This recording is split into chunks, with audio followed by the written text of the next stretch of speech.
Major অবসরপ্রাপ্ত হাফিজউদ্দিন আহমেদ বীর বিক্রম শুধু একটি নাম নয়, একটি ইতিহাস, একটি সংগ্রামের প্রতীক।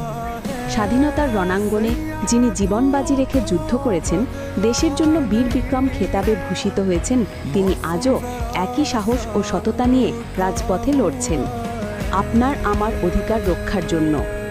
সেনা জীবনের শৃঙ্খলা, রাজনৈতিক জীবনের সততা, জনগণের প্রতি গভীর ভালোবাসা। লালমোহন তজুমদ্দিনের প্রতিটি মানুষকে তিনি মনে করেন নিজের পরিবারের অংশ।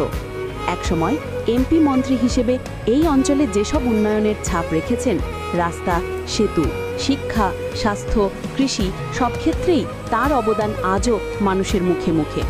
আজ 2026 জাতীয় নির্বাচনের পথে আমরা আবারও চাই একজন সৎ, ত্যাগী, পরীক্ষিত নেতৃত্ব, যিনি কথার চেয়ে কাজে বিশ্বাসী।